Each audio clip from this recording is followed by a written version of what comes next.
Hello everyone, welcome back to my channel, or welcome to my channel. My name is Sadara Hart Smith, and today's video is going to be an educational one, but we're still going to have some fun. It's a paint with me explaining the 12 chakras.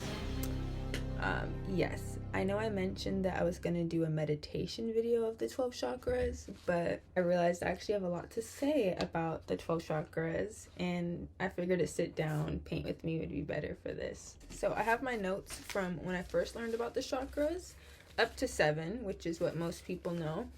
So I'm going to look back at these and let you guys know like some of the stuff that I thought was helpful when I was first learning. Like what it is, how can you tell when it's not balanced, and how can you balance them if not. I love them so much. They really saved my life, honestly. Like, also excited to get into the 8 to 12 chakras because not a lot of people talk about them. They exist outside of our body, above our head, and around us, and in the earth. And if you don't know what chakras are, they're basically energy centers. They spin in different places, and just like if you think about it, like if you tune into the different areas, it's just a lot. When I was in psychosis, I tried to make a video explaining all the chakras and how they correspond to all the dimensions, and it was just a lot at once. So we're gonna start small with the basics and work our way up, starting with the root. Let's get into it. All right, so to begin our journey, I just want to show you where each chakra is. Show you my camera. So we are starting here at the root chakra, basic trust. So the root chakra, this is at like the base of your spine, and it represents your safety and security. It's your animal nature, your fight or flight response is here. It's important for everyone to make sure their root chakra is healed before they do any healing, because everyone has trauma here from ancestral lineages, war, famine, natural disasters, and all those things. Key characteristics: security, safety, survival, basic needs, physical identity, grounding, support, and foundation for living our lives. So what happens when the root chakra is imbalanced? You might have excessive negativity, cynicism, eating disorders, greed, anger, excessive feeling of insecurity, and living on survival mode constantly, worry, and depression. What you can do is connect to the earth, whatever that looks like for you, going out in nature, barefoot. I've done something, it's on my art page, it's like a peace offering for Mother Earth, and it's pretty fun. Like, you just went around my yard and just found little different things and put together a little beautiful picture for Mother Nature, just to represent like, oh, I love the earth. Just put that energy out there.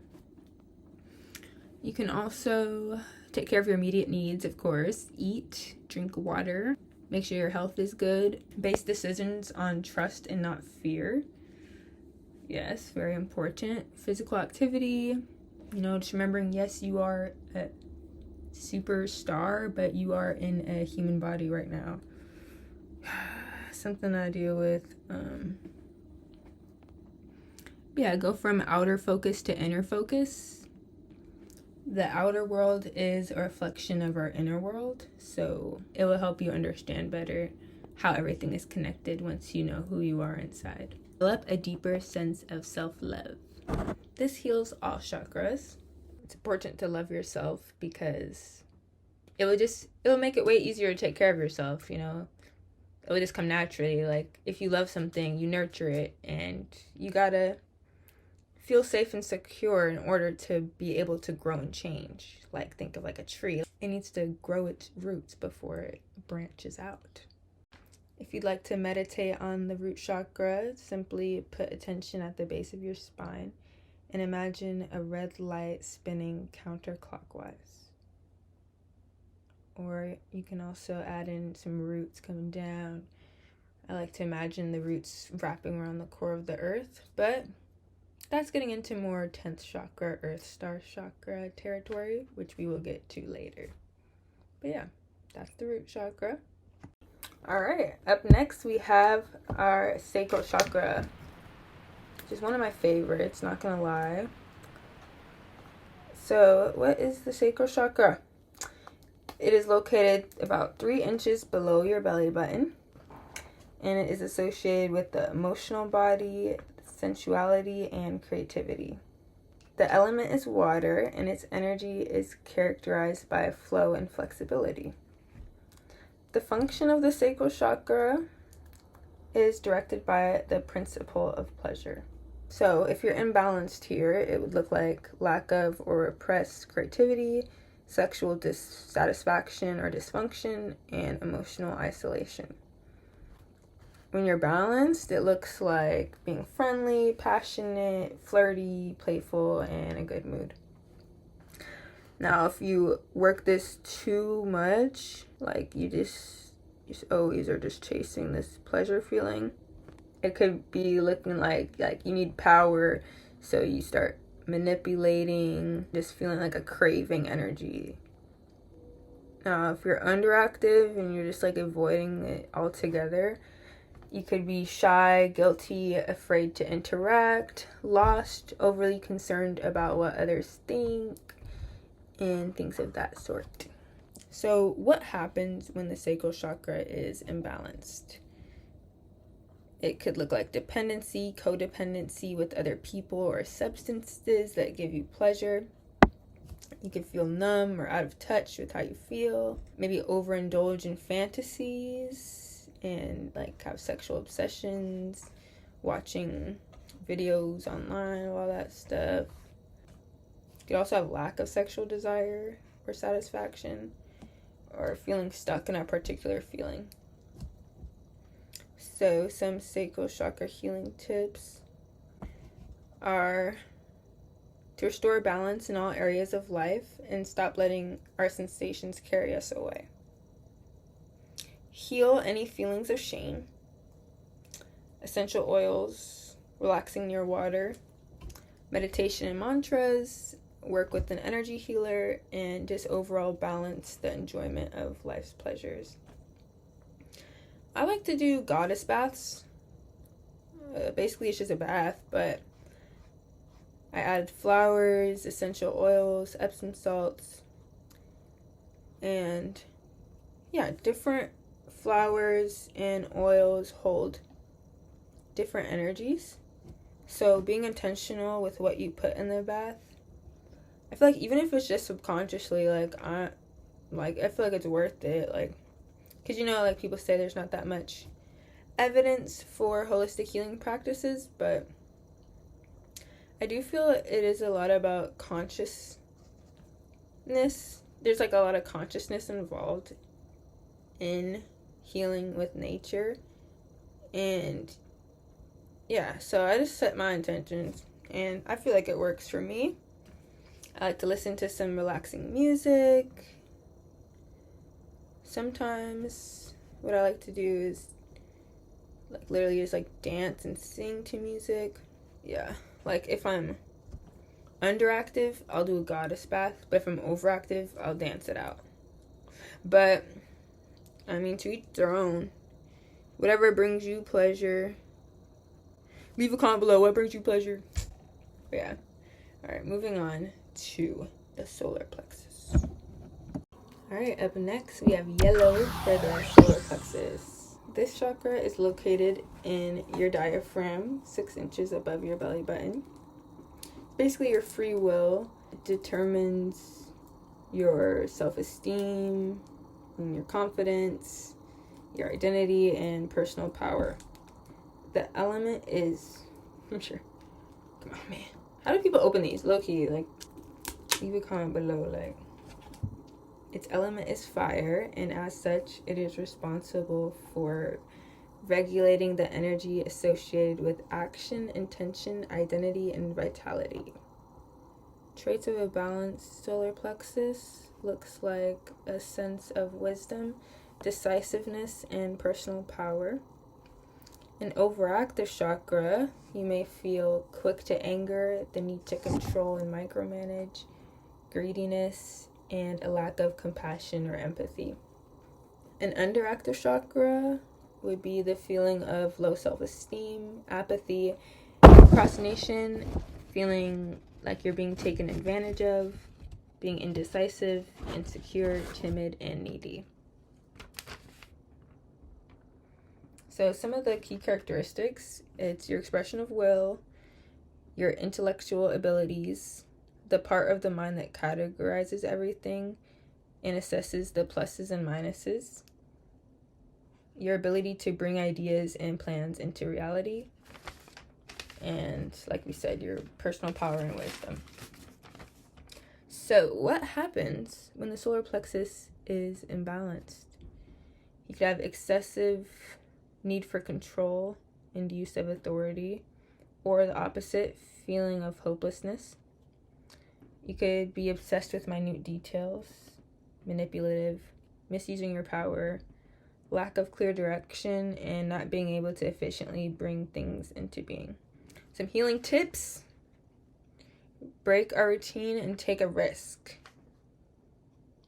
I don't know, it's making me think of that movie, Everything Everywhere All at Once.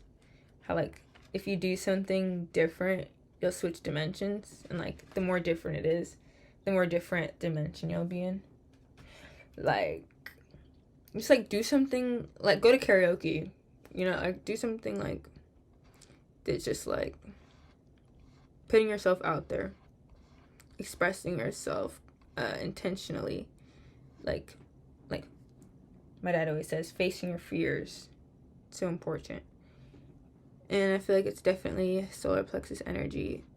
The solar plexus is a masculine energy. That's another thing. The chakras alternate between feminine and masculine. So we got the root, which is masculine. It's all about, you know, surviving, getting that food, you know, getting that shelter. And then that sacral, like, that's so feminine energy, receiving, enjoying. Then we're back to the solar plexus, where it's like,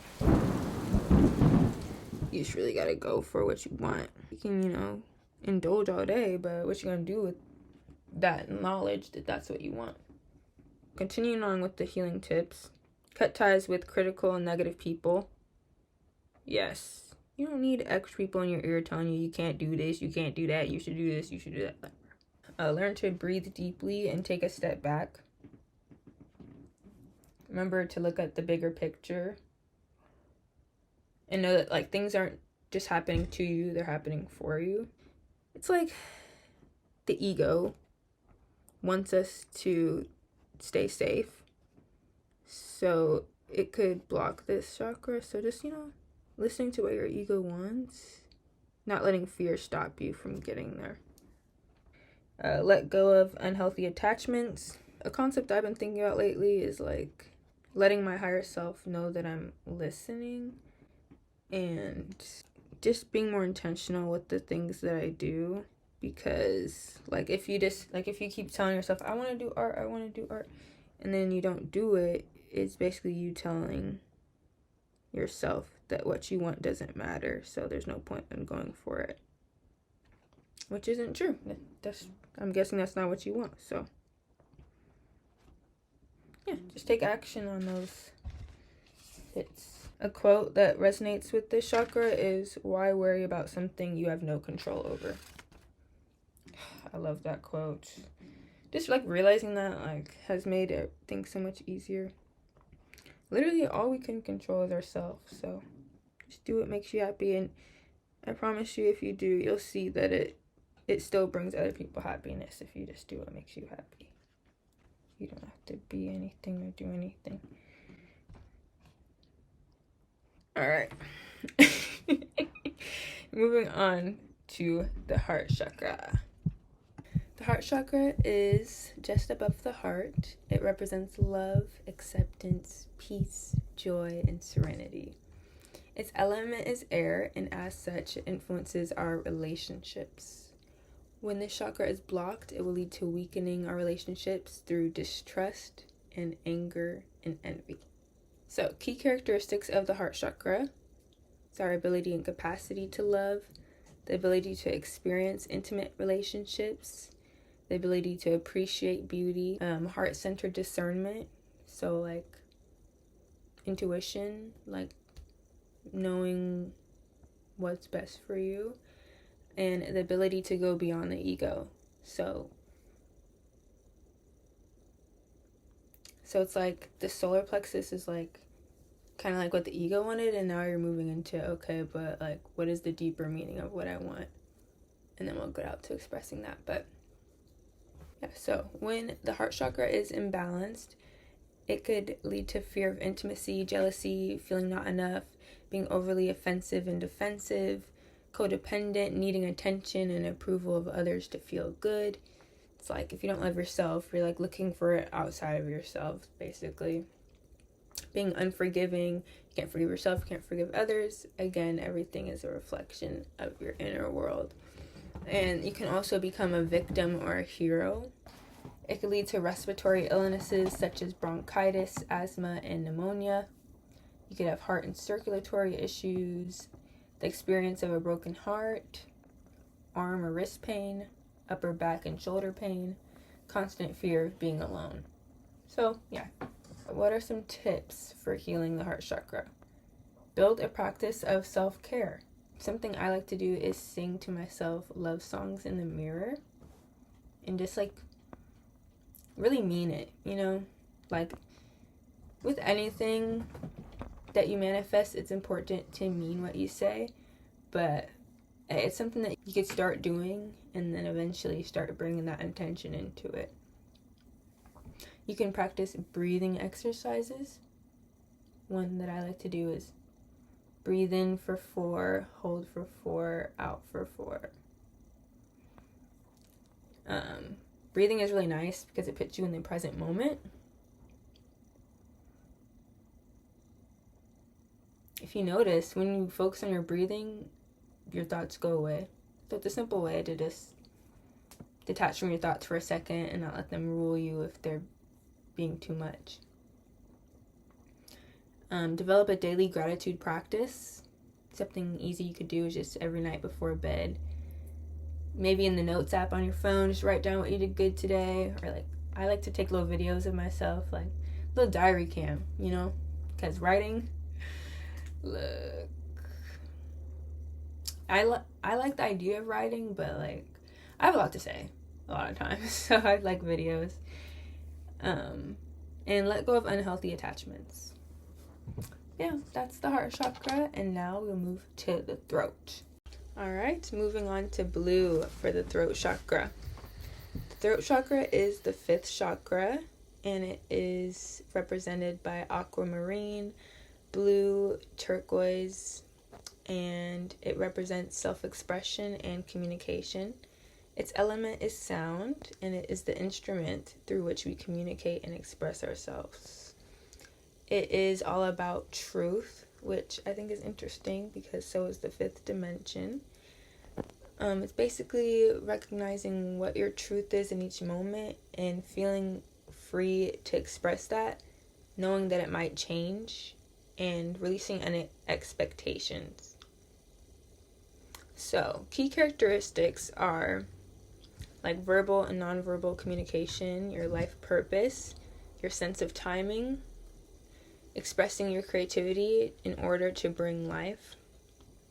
The quote, "Let there be light, our words create our reality." Kind of like the concept of casting spells and like abracadabra, you know. So what happens when the throat chakra is imbalanced? You could have an inability to listen, uncontrollable speech, fear of speaking, lying, and not keeping your word, especially with yourself first. You could have a lack of connection or clarity on your life purpose and have excessive secretiveness or shyness. So how can an imbalanced throat chakra affect you? Could lead to hoarseness, raspy voice, laryngitis, sore throat, things like that. You can have depression or anxiety, neck pain, lack of self-esteem, and of course, inability to express yourself. So, some tips for healing the throat chakra is to drink more water, aromatherapy, meditation, and all that as usual. Letting go of things you don't have control over. You are not responsible for how other people respond to your truth, so why let it stop you? And learn to express yourself in writing. Basically, you could dump all your feelings out onto paper, take a minute and start like just channeling, just like write whatever comes to your mind. That's something I like to do when my throat chakra is imbalanced. Like, I do like to talk to myself. No shame in my game.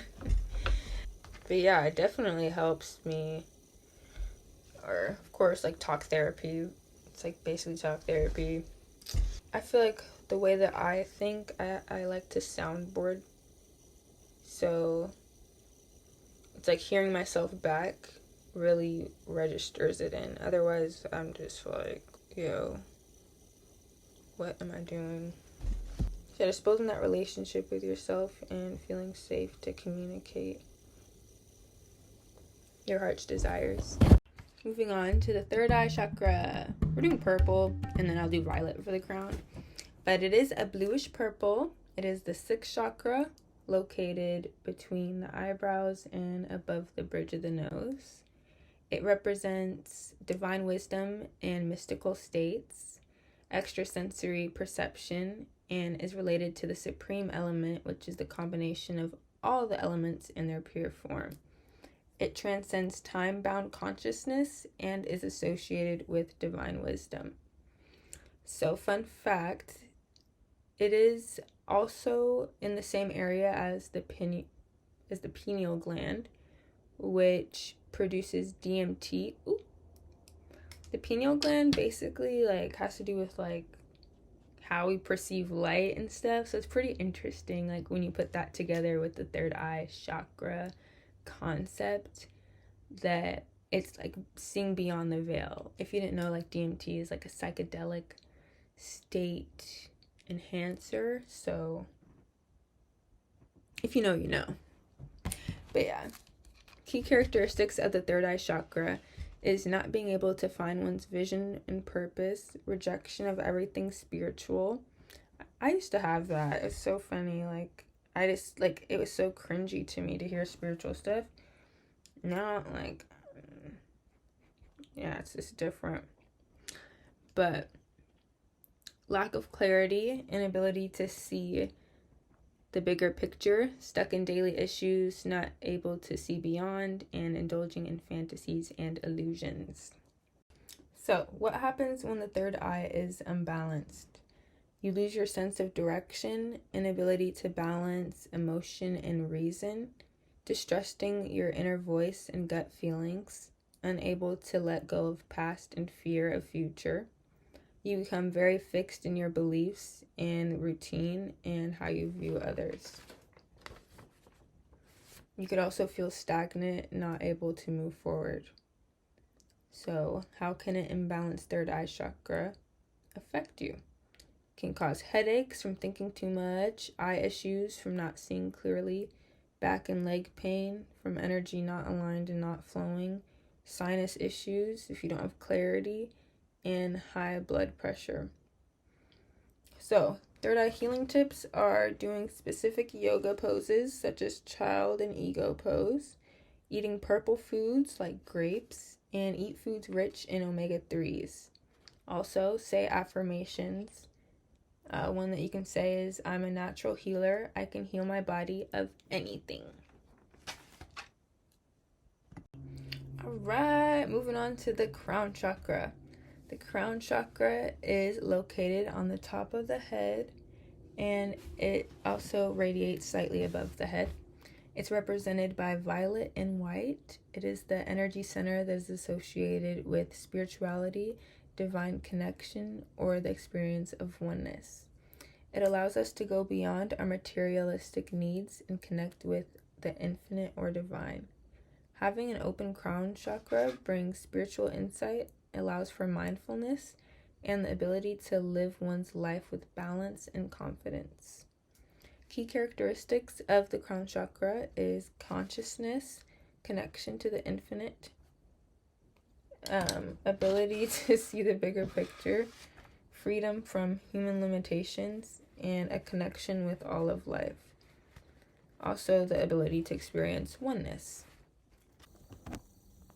So what happens when the crown chakra is imbalanced is it causes a feeling of disconnection with life and the body and with earthly matters. You could be living in your head, being closed-minded, and having an obsessive attachment to spiritual matters. How an imbalanced crown chakra can affect you is it could lead to depression, being delusional, neurological disorders, inability to sleep from thinking too much. It's important to give gratitude for everything in your life, not just the good.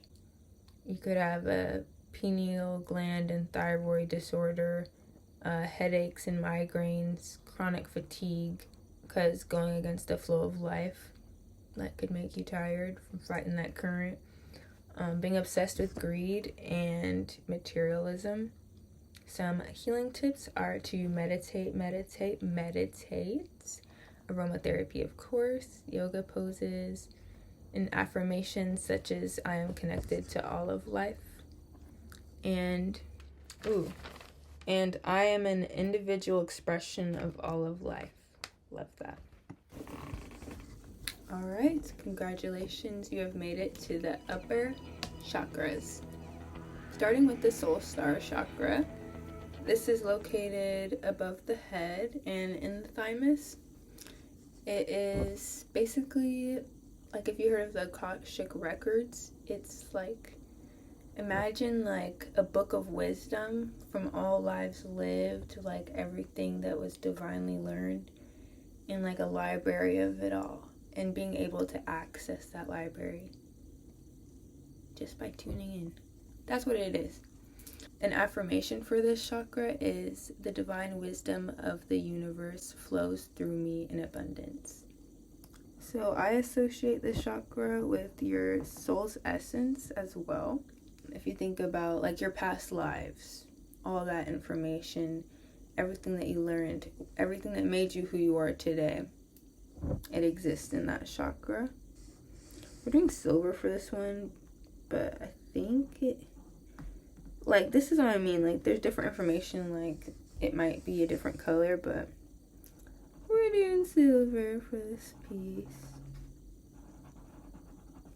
I highly suggest looking into these ones on your own too, and like playing around with it and seeing how it makes you feel.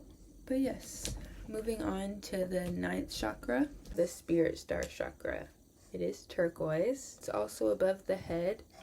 And this is basically your past lives and your soul's blueprint. So like, imagine you're going through the Akashic records and then you find your name file. That would be the spirit star chakra.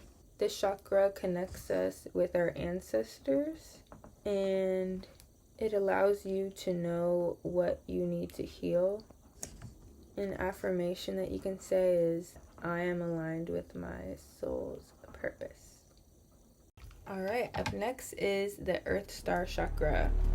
It is located about 1.5 feet below the feet. It's basically being in tune with that mothering nature of the earth and recognizing the healing the earth has to provide and what it's been providing us every day that we live on this planet. As you reach higher states of consciousness, the more important it is to anchor yourself into the earth. So this chakra is different from the root because it really gets into like the center of the earth, like the core whole of the earth. It's like a lot of chakras do kind of repeat, but it just gets deeper and deeper. But yeah, that is the 10th chakra. All right, almost to the end, guys. So now we have another one of my favorite chakras, and it is the 11th chakra. It is called the universal chakra. basically it connects you with your superpowers. It's all about like the quantum realm and being able to transmute physical and metaphysical forces to direct them with free will. So again, kind of like a play on the solar plexus, but it's being able to consciously manifest. So for example, I did an 11th chakra meditation. Basically had you go into the quantum realm and then choose somewhere to teleport to by just like imagining. And so I was like imagining myself in the living room. And tell me why my mom was like, I heard like some bells and like I saw an orb of light in this corner of the room. And literally that's where in the room I was imagining that I was. So yeah, since then I haven't really tried to teleport, but shoot, who knows? Like, I think it's pretty cool, that chakra. I want to play more with it. And last but not least, we have the 12th chakra, which is called the Divine Gateway Chakra. It is clear and it attracts all good things to you. It surrounds your body. It's like, I like to imagine it like a protective bubble force field of love.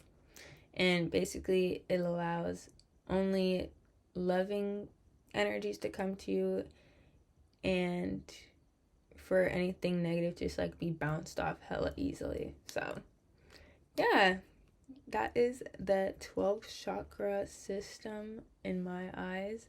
Thank you so much for watching this video. I hope it was insightful. Thank you for supporting me. Just watching this video means the world. And I hope that you have an amazing day and rest of your life. Bye.